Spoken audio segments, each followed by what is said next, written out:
Get ready with me while I explain how ICE took my husband and why we might lose everything because of it. We were at our marriage based green card interview, which is like the last step to becoming a lawful permanent resident. We were totally expecting to walk out with a green card that day when ICE barged in the middle of our interview, took my husband, handcuffed him, and took him away. No explanation, no valid basis. Voted for Donald Trump and your husband got deported, and now you're on the internet trying to backtrack saying you did not vote for Donald Trump when every single one of your reposts is either a Republican or a Republican content creator. And then you went and you deleted your reposts of those from 2024 at pivotal time because people were calling you the fuck out. I did not vote for Donald Trump. There's no reason why I would have Candace Owens in my repost. There's no reason why I would be following Candace Owens. There's no reason why I would be following any fucking Republican lawmaker or even Republican content creator. You're weird. You voted against your husband's rights and now he's been deported and you're asking everybody on the internet for help when what you need to do is you need to ask the president that you fucking voted for. Or how about you ask those Republicans that you follow and ask them to help you with all of your motherfucking lawyer and your fucking court fees? You asking us for help? Don't you follow Candace Owens? How about you go ask her for help? Don't you follow Ethan? How about you go ask him for help? White women like you that voted against not only your rights but half of the country's rights, and you're the reason why half of the country is being terrorized by ICE agents as we fucking speak. So I apologize for your husband being locked up, but you are the reason why he's locked up right now, and there's nothing I can do to help you. Hey lovelies, welcome back to another episode. I hope you all are doing great and fine wherever you are watching this video from. So I don't know whether to call this one a FAFO moment or what, because this woman came to the internet and she started saying that I picked her husband in the middle of the green card interview. Then people started asking her all over her comment section that who did you vote for? She went silent and came back and said that this is not what she voted for. And again, her repost back in 2024, she was majorly reposting the Trump supporters. Then when the conversation got so intense on the comment section, she went and cleared those reposts. And now she's trying to defend herself. Her husband is a Brazilian. So guys, I'm about to roll for you the clips of how people reacted to it. And first of all, let us listen to this woman, because when she was making that video, it was like, get ready with me, and it was kind of dystopian of her doing that as a get ready with me. So welcome back to Afrojudy's channel. Let's dive into the episode. Kindly give the video a thumbs up and subscribe if you're coming across this channel for the very first time. Get ready with me while I explain how ICE took my husband and why we might lose everything because of it. We were at our marriage based green card interview, which is like the last step to becoming a lawful permanent resident. We were totally expecting to walk out with a green card that day when ICE barged in the middle of our interview, took my husband, handcuffed him, and took him away. No explanation, no valid basis. Seeing as we were about to move back to Minnesota, where I'm from, he was our sole source of income before he was arrested. And now I'm sitting here trying to think about how I'm going to pay for our rent and all of our bills while dealing with this disaster because they cannot tell us when he'll ever be released. I went from planning our future, starting to open up our own business, to now wondering where our next paycheck is going to come from, how I'm going to afford to live in such an expensive city. We live in San Diego, to try to fight this and get him out of custody because he doesn't deserve to be there. The thing no one's really talking about is the fact that overstaying a visa is not a crime. Right now, San Diego is taking people and putting them in deportation proceedings for overstaying their visa, whether that be a work visa or a student visa. My husband was here on student visa, and overstaying is not a crime. It is in civil court. It's a civil violation, very similar to a citizen not paying their car registration on time, not renewing our registration on time. It is not an arrestable offense for overstaying a visa. Other than that, my husband has done nothing to warrant being put in an ICE detention facility. He's currently being held at the Otay Mesa Detention Center on the border of the United States and Mexico. So now here I am. I figure, the worst thing that can come from this is that it helps me pass the time and reconnect with my community, since I've been inside pretty much alone for the last week, crying uncontrollably and trying to stay strong for him. But I mean, hopefully I can figure out how to make do by supporting us in the meantime, because I have been applying for jobs. I have a law license. I'm an attorney, but right now we were transitioning to move. I wasn't planning on getting a job until we relocated.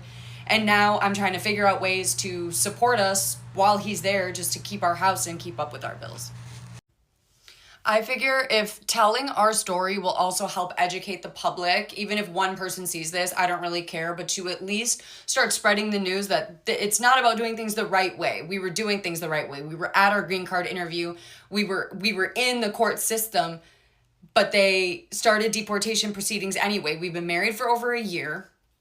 And we need to start getting this information out there, because people who are okay with these proceedings, I feel like they would feel differently if they really knew what was going on. I will eventually get on here and talk about the actual story about when they took him. It's really hard to tell. I've tried to make a video on it, and it's heartbreaking. So I haven't done that yet, but I will, if this is what it takes to help pass the time and support our little family. Tell me, did you have that same exact sentiment when that woman got shoved to the ground by that ICE tyrant, when she was distraught that her husband had to be deported in the middle of his citizenship process in that courtroom? Did you have that same sentiment when brown individuals is getting pulled over, detained, and roughed up just because of what they look like? And before you get off into the obvious and usual questions, I am not in support of any side of the two-party illusion. It's one big corrupt-ass club, and I ain't in it. Now let's get to my point. Now that these problems hit at your doorstep, where your loved one was in the middle of a green card appointment, it got snatched up by these tyrants. Now that your eyes open up and see that their unconstitutional procedures and ways of doing things is problematic, and the fact that you won't come out initially and take responsibility for what you initially supported, you would have been better off if you would have just came out at the very beginning and be like, look, I thought we was going to have a better booming economy, and I thought they was only going to deport the worst of the worst. But no, you didn't do that.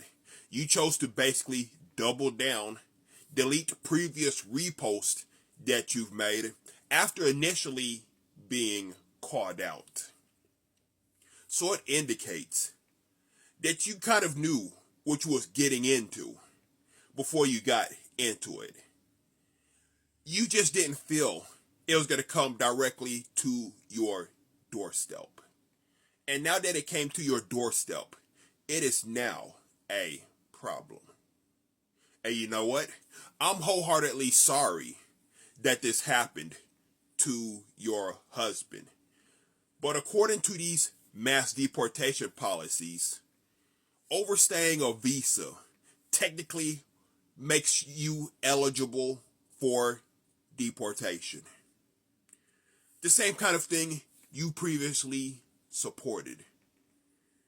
Now, in my opinion, more of this needs to happen to individuals that's still supporting what's going on, and to the individuals that think it's funny that this happened to your husband. Now, I'm hoping this will be a huge eye-opener and wake-up call for you, and you need to start calling out this tyrannical regime for exactly what it is. Be there for your fellow man. Support your fellow man. And stand with we, the people, against tyranny. I wholeheartedly hope that your husband gets this resolved as quickly as possible. So that way, you and your family does not have to go homeless or hungry. Despite you initially making a dumb decision of being in support of this. Not saying that you had to support the opposite side of the two-party illusion. Even you and your family doesn't deserve to suffer homelessness and hunger over a stupid decision you initially supported. I wish you and your family the best wholeheartedly.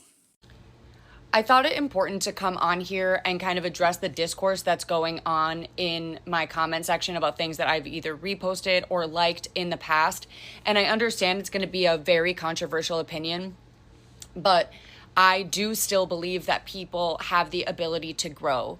I think people have the ability to change their position on things. Growth is not linear. I haven't always been the most educated person in the room, but I fight to be educated more and more every day. If you look at all of my recent content, probably from the last year, you can obviously see which side I am on. For clarity, I did not vote for Trump. He would not have my vote. I did not vote against my own family. That is not what happened. That's not what transpired. However, if we do not believe that people can grow and people can change and people can expand their opinions, then what are we even doing trying to participate in important discussions where we sit there and try to get other people to see our perspective and change their opinions? To make it very clear, I have grown my opinion so much that I no longer would even recognize my former self. And again, we need to offer this same grace towards other people to expand their opinions. Political debates used to look a lot different. They used to be a lot more informative instead of attacking the other side. And it makes it really hard to combat your algorithm to show you diverse opinion. I think this is a very important issue, and I'm actually glad that people brought it up, because I have always said that we need to leave more room for growth and stop reprimanding people for ever having a misinformed opinion. I know that people are going to disagree on that, and that is completely fine. I understand.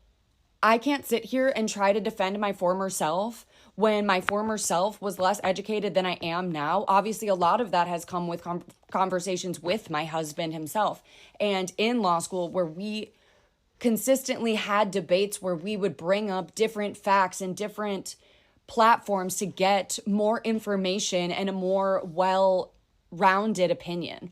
And like I said, and like I will continue to say, I think it is so important that we continue leaving space for people who grow and adapt and stop punishing them for who they used to be. Because I hope that some people in my life and people that I used to associate with, I do want to leave that space for them to grow. And when they do, when they finally come to the side that most of us are on, I'm not going to sit there and continue to attack them being like, you once had this opinion, so you're to blame. I think it's unnecessary to focus on tearing each other down, especially when those opinions are no longer in alignment. It's not conducive to the cause. It's not helpful to anyone. We need to leave space for growth. I can't stop saying that because it's so important. You need to leave space for people to change their minds, or we are fighting an already lost battle trying to change other people's minds for these issues today, right now, tomorrow, next week. I rest my case. I am sorry for anyone that I have hurt or, called into question my own character and what I have supported ever, or how things were talked about. I have been ignorant in the past, and I'm not ashamed to admit it, simply because I can't get mad at my former self for simply not knowing better. And yes, I have now opened up the diversity of places that I get my news from. And that has changed the entire course of how I live, how I move, how I walk throughout society. And I hope that this is understood by many from both sides, that we need to stop trying to tear down who you used to be and instead realize that at the present we are all fighting for the same thing. All right, Hannah's husband was detained at their green card interview. A bunch of people in the comments asked if she voted for Trump. She said no, she did not vote for Trump. I think she's lying. Let me tell you why. And it's in her repost. It's in what is in the repost and what's not in the repost. I'm going to show you them on screenshots. But first, a bunch of people are saying no, she didn't say she didn't vote for Trump. She's saying she didn't vote for this. Dig further into the comments. She does specifically say she didn't vote for Trump. Also, after I saw the repost, I asked her, I saw your repost. I'm having a hard time believing that you didn't vote for Trump. To which she responded with a picture of her at a protest. This picture has a date on it. The date is in October. So I replied, you attending a protest in October is not convincing to me that you didn't vote for Trump. There are a lot of people who are protesting who voted for Trump. So she never responded to that comment, and she may never have seen it. Also, originally when people were asking if she voted for Trump, she didn't respond. And then somebody directly was like, hey, the way that you're not answering the question about whether you voted for Trump or not is making it seem like you did vote for Trump. To which she responded, well, I was trying to take the focus from the video being about me and my husband. So that's when she finally started saying, oh, I didn't vote for Trump. Suspicious. You want people to believe stuff like this. You can't, don't be suspicious. Don't. Okay, let's get into the repost. First of all, here's Charlie Kirk. Many people might think, oh, her being sad about Charlie Kirk doesn't mean that she voted for Trump. But during this time, did she post anything about people getting detained by ICE, the cruel treatment that people are facing, the family separations? I didn't see any, and I might be wrong. But you're posting nothing about the difficulties that people are experiencing because of ICE, but you're sad about Charlie Kirk? Suspicious. She reposted this from Raw Sit Critics right after the election. In this video, he's saying Trump is not a villain, Democrats are crazy, people are just tired of the craziness. Why do you repost that if you didn't vote for Trump? Anyway, moving on. She reposted Clarkson. In this video, Clarkson's saying Kamala lost because she didn't have an economic plan and people are concerned about the economy. Why are you reposting that right after the election if you didn't vote for Trump? Next, we have Evan. Why is anybody reposting Evan? Next, we have Candace Owens. Next, we have this post from Gwen. Gwen is saying that Trump won and all the social justice warriors reacting to him winning are overreacting. Next is this repost from Sarah Bigger. This post is saying that the Democrats focus too much on social justice issues. And to be clear, I'm not an FAFO person. I got a lot of flack on here because when Cynthia's dad, if you remember the young lady whose dad was detained and he was terminally ill, his bond was being denied, I posted a video being sympathetic to her situation. But the difference between her situation and Hannah's situation is that Cynthia came on here and took responsibility for her vote. She admitted that she voted for Trump. She reflected and talked about why she did it and apologized and said that she was wrong. And some of you didn't take her apology to be genuine. That's fine. That's your business. But when I posted about, feeling sorry for her and this being the reckoning that a lot of Trump supporters need in order to change, y'all, a lot of people jumped down my throat for that. So I am still sympathetic to Hannah's husband. I don't think anybody should be detained at their green card interview. I don't think anybody should be treated inhumanely. But I also am not going to let people hide in plain sight and lie to my face. And I'm going to leave room for I might be wrong, because I know how slander and libel work. I'm going to leave room for I might be wrong. But based on my review of her TikTok page, I think she's lying. Alright guys, welcome back. I hope you've heard from the people and how the woman was trying to defend herself, because from her repost back in 2024, it clearly shows that she supported Donald Trump. And when people were asking her in the comment section, who did you vote for? She kept on saying that this is not what I voted for. So when the comment section got so intense, she had to do a follow-up video telling people that, you know what, I did not vote for Donald Trump. I did not vote. So some of them were telling her that, you know what, even if you didn't vote, that means that you supported Donald Trump, or you supported Jill Stein, but you did not support Kamala. And we are not going to forgive you for this. And again, you should be embracing the consequences of your own action. Again, her reposts back in 2024, there were a lot of reposts that she made during that time, especially reposting about the Trump supporters. And right now, she went ahead and cleared almost all of them. And the best thing that she could have done before posting this video about her husband getting picked up by ICE in the middle of green card interview, she could have cleared the repost first, then she posts the video. But right now, what is internet? Internet never forgets. And I always tell people that, you know what, in the world of today, always mind whatever you are going to say in the internet. Always mind whatever you are going to post in the internet, because you never know, tomorrow it will be used against you, especially in a negative way or maybe in a positive way. So always be careful. And that is why people are so much against her. People are not even bothered about her husband getting picked up by ICE and maybe detained, maybe getting deported back to Brazil. Well, another thing that this woman was trying to say in the comment section, when people ask her, why did you keep on reposting the MAGA supporters? Why didn't you support the Democrats? Why didn't you support Kamala? She said that she can literally repost anything that she wants.